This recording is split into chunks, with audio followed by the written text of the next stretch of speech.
We can talk about whatever you want.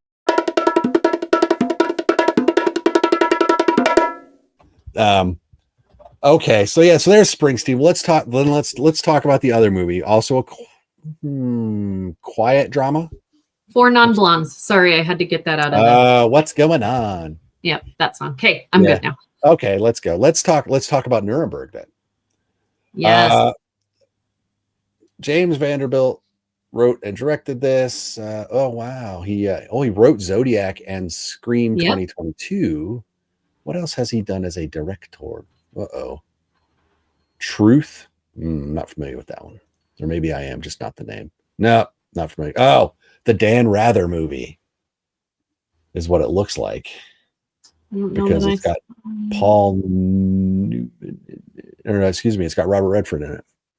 Well, I mean, this is his third. No.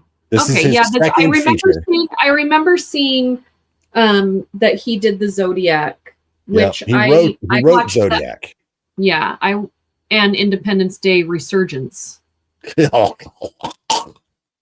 Sorry, excuse me. Let's go back to Zodiac let's go back to Zodiac. I do enjoy that movie. That is great.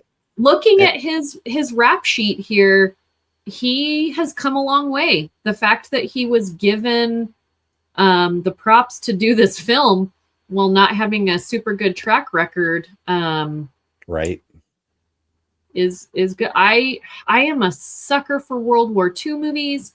I am a sucker for historical fiction, and I say that because I'm going to tell you right now, this is not a documentary. No. This is a movie that is based on things that happened in real life, but this is not the whole story. So what It's supposed to do for you, and I'm sorry that I'm mansplaining this to your audience. Please do it. What it's supposed to do for you is to get something triggered in your brain to say, oh, I want to learn more about this. And then you leave the theater and you go home and then you learn more about it. This is not the whole truth. This is parts of the truth. Historical dramas are like that. And my only complaint with most historical drama, or with historical dramas in general, is if you want to just whet my appetite to go learn about something, that's great. Don't make wholesale changes to events that happened just to make a good movie, which is what Hollywood normally does. So this one, let's talk about cast again. We just raved about the cast. And look, Russell Crowe is Hermann Göring. Rami Malek is his lawyer. Great casting. Great casting. I know. Rami Malek is the psychiatrist who's brought in to evaluate mental health of all of these Nazi bigwigs to determine whether they're actually able to be tried. Yes. In a court that doesn't exist with laws that haven't been written. Yes. The other two big ones in this, Michael Shannon and Richard E. Grant. Yes. Colin Hanks, John Slattery is. What are you talking about? But they're barely. That's what sucks is that but those are the big four. And here's the thing: Richard E. Grant, 5 minutes of Richard E. Grant is like 20 minutes of any other actor, and I mean that in a good way. He will pack so much into his time on screen with a look or a gesture, and his line delivery is always just fucking killer. No matter what he says, it is absolutely the correct delivery. Yeah. And so he's. For me, I was really hesitant about Rami Malek. Rami Malek, when he first came into the scene, I was super excited about him. Mm-hmm. He has done some really cool projects. Mm-hmm. I don't think he's a bad actor at all, but I think that he has chosen some things that I think he's trying to challenge himself so that he doesn't get put in to like a very specific circle of things, but they're not always the best written characters for him. He is a very distinct actor. He has a very distinct look. He speaks very like his mouth and the way that he says things are there. It's not necessarily something that you can change, right? So you're always going to notice that. It's like Julia Roberts' mouth.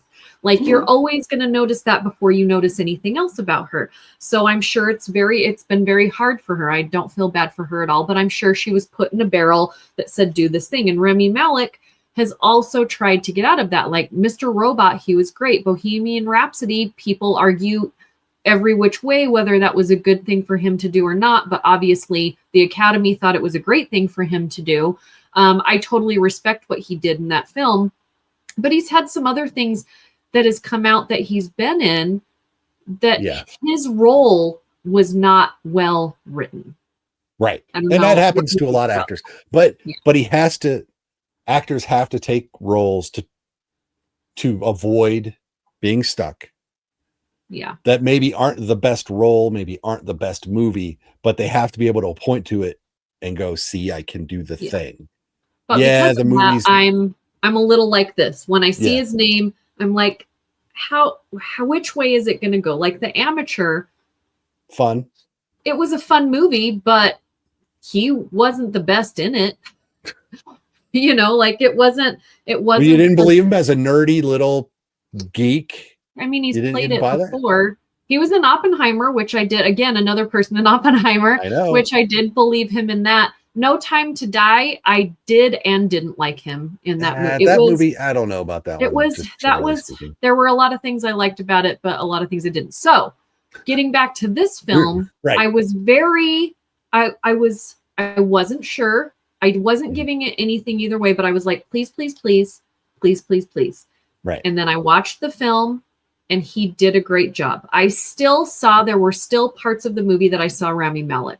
And that I didn't see the character, but again, it's very hard. You know what, and I agree. There are parts, and in a lot of this, what it is, he's very enthusiastic about what he's doing, and that energy sometimes will override the level it should be at.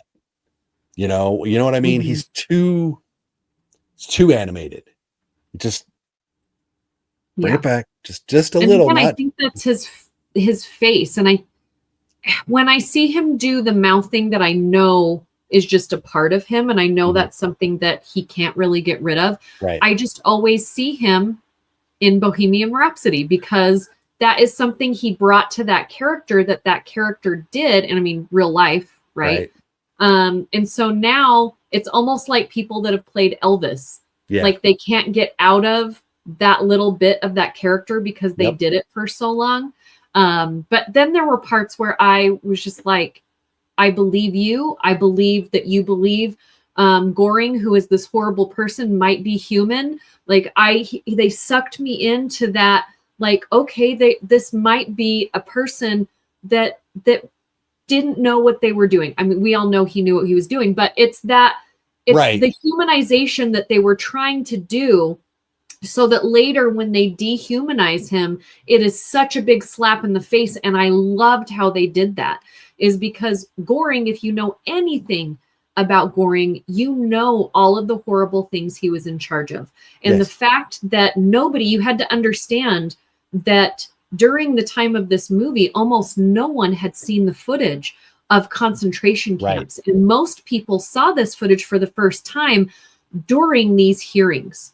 And when Douglas Kelly, Rami Malek's character, actually goes into the courtroom and sees these horrible things that he did, and then he goes back into the cell and he is a changed person and he feels guilty and used and all of this. And Göring's like, we're both using each other here. Like, and that's the word dehumanization for me it's tough because you can dehumanize them, but in the end, Douglas Kelly is correct in his book. Yeah, people suck. Yes. So were the Nazis as a system? Absolutely, they were above and beyond. But guess what? They were still people. They wanted power, they wanted authority, and they were willing to do what they thought they needed to do to get it. Does that make them? I love at the end of the movie, I ordered the book. I'm actually gonna listen to his book. But, Kelly's book. Yeah. Douglas Kelly's book. It didn't do well at that time because he, during that time, went to America, got on radio and said that, there isn't much difference between these people and other people in the world or even in our country, because and the world was not ready for that. Everywhere that could do these horrible things. And what hit me the most is he's like, and we're not going to see them coming because they're not going to be in big, scary uniforms. And I think that is so relevant to the world right now, because we all see evil in, I will say this over and over again, Hitler and his regime was one of the best marketing companies in the world, because we all know when we see their military outfit who they are. We all know what that swastika is. We all, even if you don't know anything really about the war, you know what that is. That's like the best marketing. So we see evil when we see that. We now in our minds see it and see it without knowing anything else. Yep. So we think that we're going to see and hear evil when it comes, and we're not going to. And so when he said that at the end of the film, I was like, one, I need to write this book. And two, like, this is just a cycle that we have over and over. And what a point to say in this film, especially right now. I just thought it was so smart. And again, you're going to take whatever you need to take out of any film that you ever watch. And so I'm going to take obviously something out of it differently than you, Mark. But it was powerful. It was a powerful film. And they never showed any part of the war. That's what people were asking. So it's about World War II. Do you actually see it? And I'm like, we've already seen World War II. Yeah. This is specifically about this time. Yes, you see photos and videos of what they did in the concentration camps. Actual footage of what they did in the concentration camps. But this is about these people. And, seeing some of these soldiers break down in their cells after they have been doing these horrible things to people. And you still have people like Sergeant Howie, played by Leo Woodall, who I thought was great. He was, actually. But to show, he's like, and when I see him, I'm going to tell him these things and I'm going to let him know. And then when he sees him breaking down in the cell, he's not like them. He is a human, and he treated this human in a human way, knowing that he was going to his death. He knew it was going to come to him, and he didn't need to go down to that level and be hateful. He helped him through that moment, and then he was done. And it was closure for him. And if you want to know Leo Woodall, where his face might be familiar, he's actually in White Lotus and Nomad. And Citadel. I did watch One Day. I don't think I've seen Citadel. It's a TV series. I watched one episode of that and it was terrible. Yeah. I've not watched any White Lotus or One Day. What is Nomad? Nomad, I cool thought poster. It's to become. Yeah, it's coming out. So I think he's somebody to look at. He was in the movie enough to be noticed in a very specific part. Yes. But he was very powerful on screen, but it was a quiet powerful, which I really appreciated. Well, and part of that was he was a lower ranking enlisted man surrounded by the Nazi higher command and a bunch of officers that knew what they wanted to have happen throughout the course of this thing. So he was not in a position to be big and boisterous and forceful. Right, but I also he had to be quiet. Yeah, but even when he had his powerful moments, his anger was, sometimes when you whisper, it's louder than when you yell.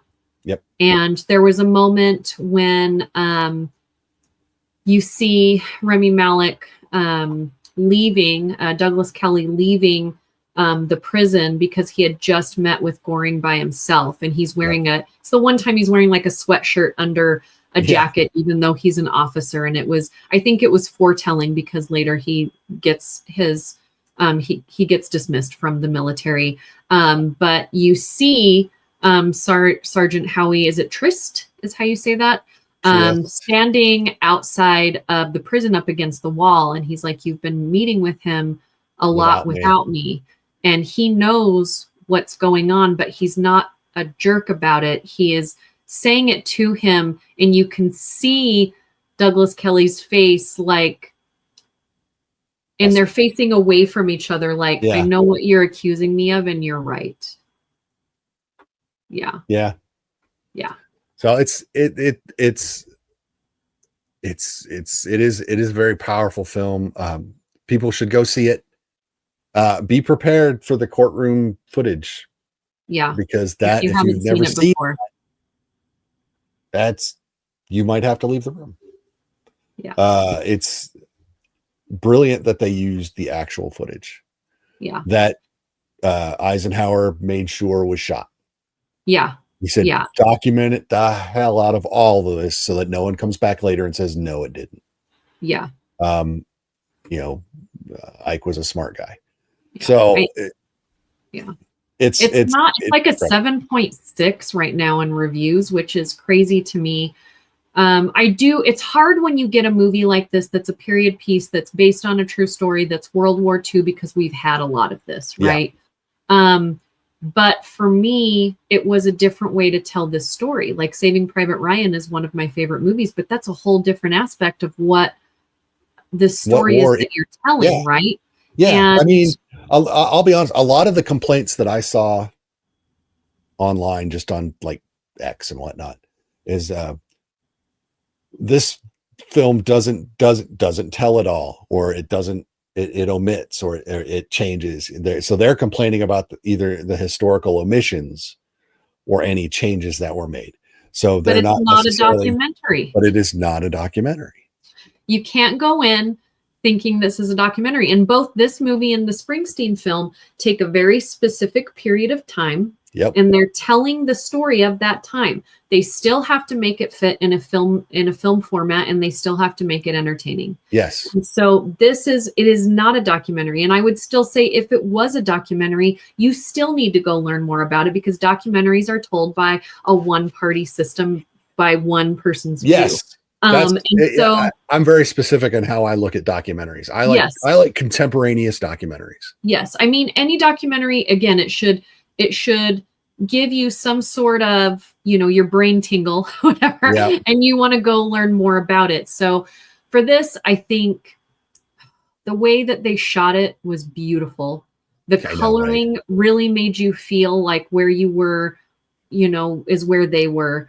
The music, like the composition in the music, was not overpowering. It was a part of the film instead of being the film, which I don't mind that at all. I love when music tells a story, but that wasn't what this movie was about. And so I liked that you knew that there was music there. Yeah. But it wasn't overpowering anything. It just mixed in like a good stew. Yep. So before we wrap it up, obviously we're going to tell people to see it. Your favorite performance in this one? Pick one. Oh man. Sheesh. My favorite performance in this one. I almost, even though I love Russell Crowe and Rami Malek, I think Michael Shannon may have been my favorite, because even though he's not in it a ton, he has a very specific job to do. And there's a moment at the end of the movie in the courtroom, and he knows what's going down. And you can see in his face that he knows what's going down. And then, of course, you get Richard E. Grant that comes in. And I watched that, and I was like,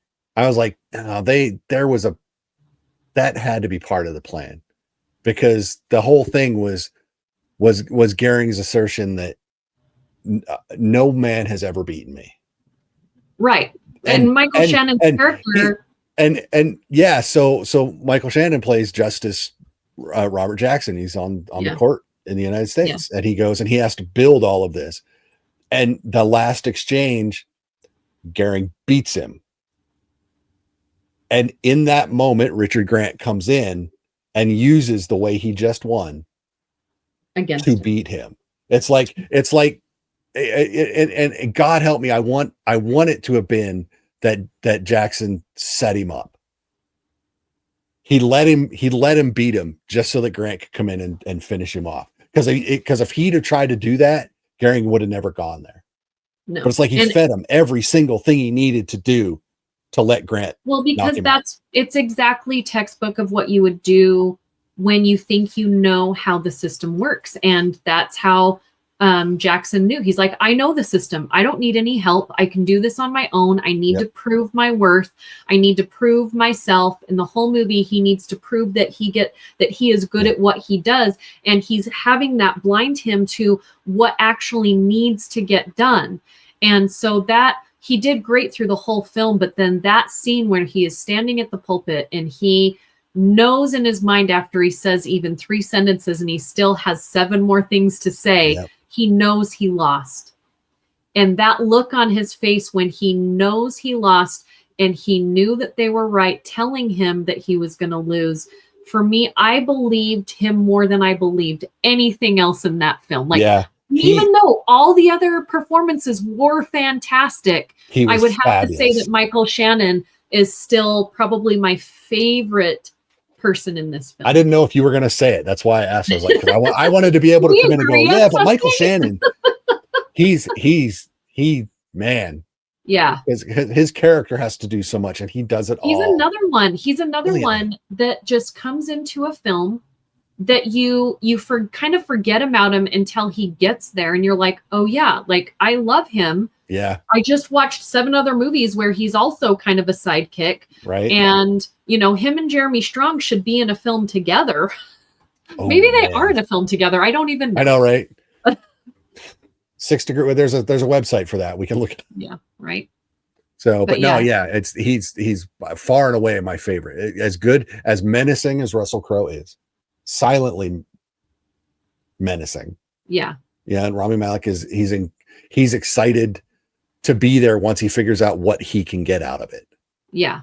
And then, Richard E. Grant, like I said, he just kind of sits there and then just comes in and just like his character, who's the British lawyer that gets sent to this tribunal. He just kind of sneaks in and goes, congratulations, you just witnessed greatness. So but no, Michael Shannon in this one, it's almost his movie. Yeah, I mean, I do think it was one of the best ensemble casts of the year. Yeah, it's up there. But what did I just watch him in lately? I forgot he was in The Shape of Water.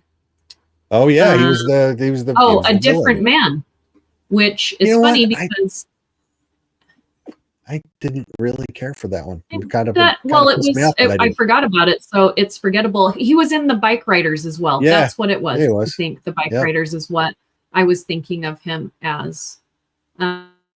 He's also in a movie called The End, written by or directed by Joshua Oppenheimer, which is funny. Nice. The End. I don't know when that came out, but it looks like a. But then he can do. But he's great. He's in Knives Out comedy.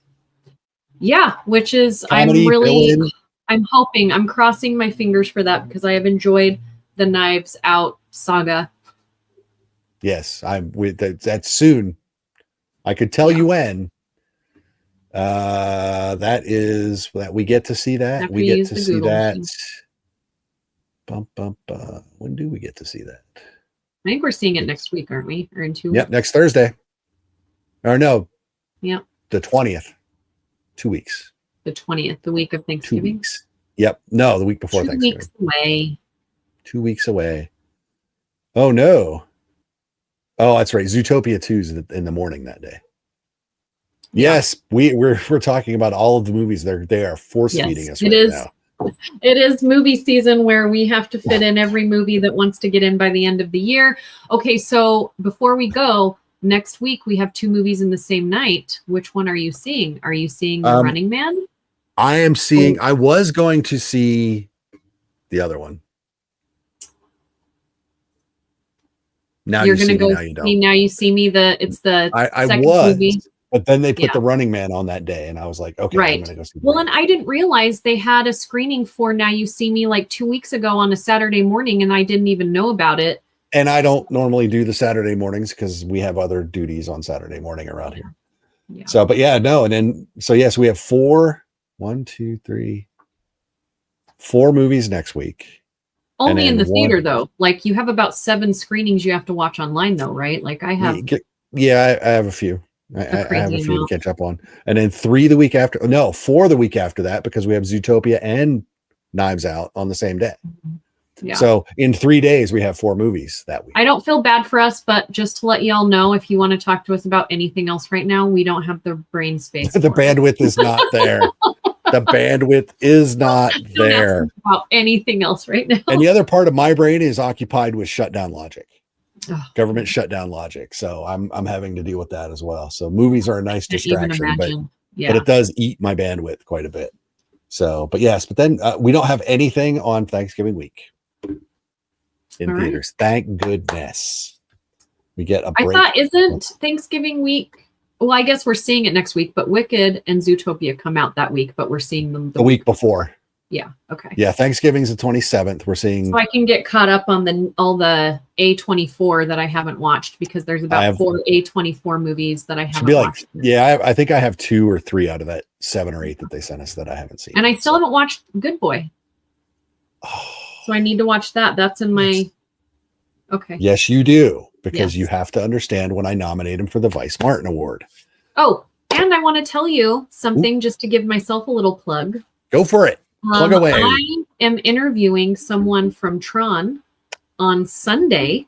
The last and Tron? I will be, Tron Ares. Yeah. And I will be putting it up on my TikTok and my YouTube for people to watch either Sunday afternoon or Monday morning. So nice. I am excited about it because I like to interview people from production. So don't think it's not Jared Leto. Don't get super excited. Jared Leto is not getting me excited.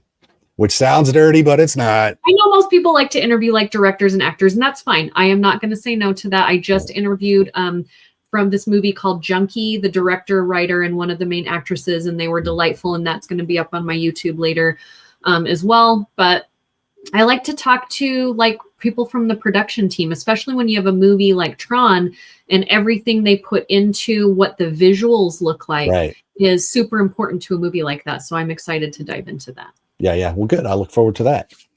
Share that and I will plug it for you. So, but there you go. So 2 movies we talked about. Bruce Springsteen, Deliver Me From Nowhere. Has been in theaters a couple weeks. Check it out. Nuremberg in theaters today. Check it out. Be prepared. And if you haven't seen Frankenstein, it's on Netflix now. Yes, it is. It is. You're welcome. Now. Came out today on Netflix. Yes. So although the theater is better, I think. Right. If you get to the theater, people don't like to leave the house and put real pants on. So yeah, who likes that? Some people don't have the money to go to a movie theater right now because of the shutdown. That is also true. So there you go. Well, thank you, Val. Where can people find all of your stuff? You can just Google I am Val Cameron. It will bring you to my YouTube. It will bring you to my Instagram. Will bring you to my TikTok. And so all of my things are there. I'm trying to do more TikTok reviews. So help me out. But I also talk about a lot of other things on TikTok. So just be open-minded. Yes, you do. And as for us in the Visually Stunning Movie Podcast, you can go to the website, vsmoviepodcast.com. Follow us on social media. Do a search for that. And you will find us there. So thank you once again for joining, Val. Appreciate it. Thank you, Mark. And we will talk to everyone later. Bye-bye.